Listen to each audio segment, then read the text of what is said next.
देखिए, असमंजस की जो स्थिति बनी हुई है, मुझे लगता है वो कई दिनों तक और कई हफ्तों तक और कुछ सालों तक बनी रहेगी। असमंजस की स्थिति यह है कि अंदर से कोई बाहर ना जा सके, बाहर से कोई अंदर ना जा सके। ऐसा कभी होता हो तो क्या हो। तो यही हालत है केजरीवाल जी की। अंदर से बाहर आ रहे हैं, बाहर से अंदर आ रहे हैं। ये सिलसिला मुझे लगता है चलता रहेगा, क्योंकि जो केसेस हैं, जो चार्जेस हैं, जो इल्जाम हैं और जिस तरह के सबूत हैं वो पुख्ता हैं। बाकायदा स्कैम हुआ है, जो एक्साइज का जो रेवेन्यू मिलना था वो नहीं मिला है, शराब की बिक्री हुई है, हवाला ऑपरेटर्स हैं, साउथ के ग्रुप को बाकायदा प्रॉफिटियरिंग के लिए उनको ये ठेके दिए गए हैं, सब ठेकों को प्राइवेटाइज किया गया है सरकारी पॉलिसी के विरुद्ध। और जो ठेके में बिक्री करके एक्साइज को फायदा नहीं हुआ है, स्टेट ट्रेजरी को फायदा नहीं हुआ है, आम लोगों को फायदा नहीं हुआ है, बल्कि नुकसान हुआ है। फायदा किसका हुआ है? शराब के विक्रेताओं को और जो थोक में काम कर रहे हैं यानी कि होलसेलर्स को और शराब कंपनियों को। तो ये साफ जाहिर है, इसी की वजह से मनीष सिसोदिया इतने दिन तक जेल में हैं। इसी की वजह से चाहे वो विजय नायर हों या मगुंटा रेड्डी हों, उनसे पूछताछ की गई है। चाहे वो दिनेश अरोरा हों या अमित अरोरा हों या जो भी हवाला ऑपरेटर्स हों, उनके साथ पूछताछ हुई है कि कविता अभी भी जेल में है। तो जाहिर है बहुत बड़ा केस तो ये है।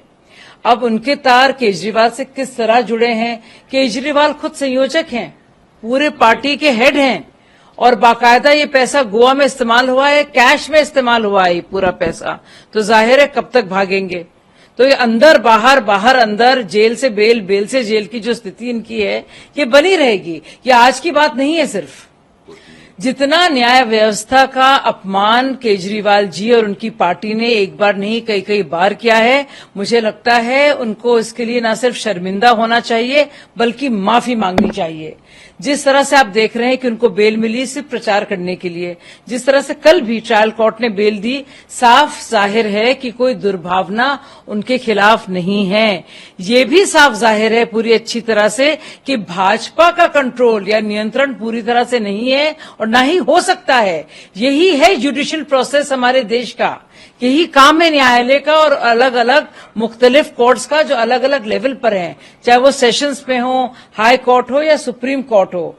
और अगर उनको बेकसूर माना जा रहा है क्योंकि उनको कल जमानत मिली या किसी भी दिन जमानत मिली, तो ये भी जाहिर है उसी तर्क से कि मनीष सिसोदिया, के कविता, बाकी सारे लोग बाकायदा कसूरवार हैं, उनको तो जमानत मिली नहीं। और एक और बात जो लगातार ये केजरीवाल जी कहते रहते हैं और उनके साथी कहते रहते हैं कि देखिए मगुंडा रेड्डी या शरद रेड्डी या बाकी लोग क्योंकि अप्रूवर बने इसलिए उनको बेल मिला। केजरीवाल जी को कल बेल क्यों मिला था ट्रायल कोर्ट से? क्या वो भी अप्रूवर बन गए?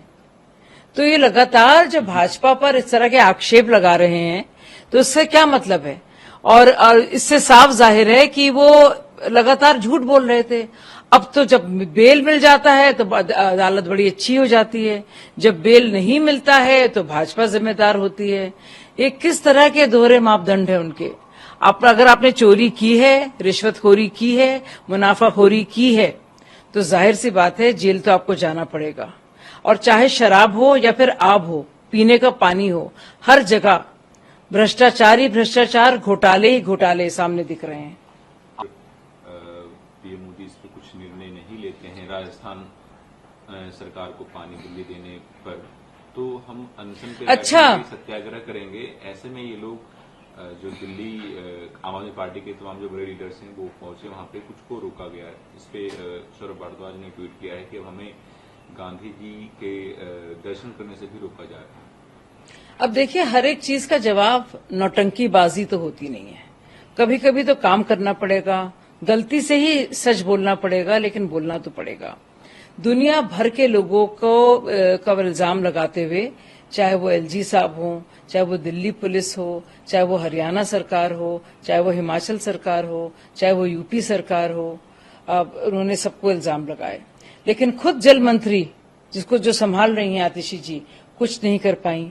अब एक बहुत बड़ा सवाल है, क्यों टैंकर माफिया को आसानी से पानी मिल जाता है, क्यों आम लोगों को नहीं मिल पाता?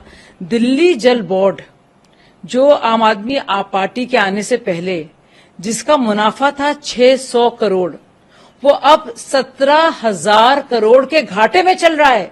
आप सोचिए 17,000 करोड़ प्लस 600 करोड़ पहले के, ये कहां गए? किसको फायदा हो रहा है? तो जल निगम को तो फायदा हो नहीं रहा है। कौन कौन पैसे कमा रहा है? वो टैंकर माफिया ही तो कमा रहा है। और टैंकर माफिया को कैसे पानी मिल जाता है, जल निगम को क्यों नहीं मिल पाता? ये वही केस है जो उन्होंने शराब में किया था, घोटाले में। उसमें एक्साइज कैम्प, जो राजस्व मिलना था वो मिला नहीं। किसको पैसा मिला? जो सारे आपके शराब माफिया था उसको मिला, तो प्राइवेटाइज कर दिया। वही टैंकर माफिया को लाकर उन्होंने प्राइवेटाइज कर दिया है। यानी कि खुद के खजाने में कुछ होगा नहीं, लेकिन रिश्वतखोरी होगी, मुनाफाखोरी होगी, टैंकर माफिया को प्रबल किया जाएगा। अच्छा, अब सारी बातों का जब पर्दाफाश होता है, जब हरियाणा सरकार बाकायदा लिख कर देती है और कहती है कि भी हमने तो पर्याप्त पानी दिया, बल्कि जो मुआहदा हुआ था उससे ज्यादा दिया, तब चुप हो जाते हैं। पंजाब सरकार ने क्यों नहीं पानी दिया, चुप हो जाते हैं। जब बात होती है प्रदूषण की, आप देखेंगे फिर से वही हाल होने वाला है। पहले तो कहते थे पंजाब सरकार के हाथ है, जब वो कैप्टन अमरिंदर जी थे। अब खुद भगवंत मान ना कहें तो फिर पंजाब सरकार पे बात नहीं करते। तो कब तक औरों पे दोष मढ़ेंगी आतिशी जी? या तो कह दें कोविड के वक्त में क्या हुआ था, इतनी हाय तौबा की, लेकिन आखिरी में लिखना पड़ा ना खत केंद्रीय सरकार को, और कहा कि कोविड के लिए आप तैयारी कीजिए क्योंकि हम नहीं है। अगर आप असक्षम हैं, अगर आप निकम्मे हैं, अगर आपसे कुछ नाकारा है, अगर आप पूरी तरह से अयोग्य हैं, अगर आपका सिर्फ काम झूठ मूठ का जेल से बेल, बेल से जेल राजनीति का और झूठ बोलने का है, तो आप जल मंत्रालय से इस्तीफा दीजिए ना। ये नौटंकीबाजी के चलते, नाटकबाजी के चलते क्यों आप प्रोटेस्ट कर रही हैं? उससे क्या होगा? और प्रधानमंत्री जी का इससे क्या लेना है आपके जल मंत्रालय से? आप जल मंत्रालय से इस्तीफा दीजिए और कहिए मुझसे कुछ नहीं होता है, मैं सिर्फ झूठ बोलती हूँ सुबह से शाम, और इतना झूठ बोलती हूँ कि उसके बाद जब मुझे नोटिस मिलता है तो मैं जवाब भी नहीं दे पाती। मैं इस कदर इतनी बड़ी झूठी हूँ कि मैं कुछ भी नहीं कर सकती। मैं सिर्फ औरों पर इल्जाम लगाऊंगी। तो मुझसे मंत्रालय प्लीज ले लीजिए, आप लोग दिल्ली के लिए कुछ कर लीजिए, ये तो कहना चाहिए ना। आप दिल्ली के लोगों के जज्बातों के साथ खिलवाड़ क्यों कर रहे हैं? देखिए, शराब घोटाला हुआ था, उसे मुनाफाखोरी हुई, बहुत बड़ा वो कांडवार घोटाला हुआ, लेकिन कम से कम आम लोगों पर तो बात नहीं आई ना, उनकी जिंदगियों पर। तो चाहे शराब हो या आब हो, आम आदमी पार्टी का काम और आम आदमी पार्टी का पाप सिर्फ और सिर्फ घोटाला करना और उसके बाद झूठ बोलना है।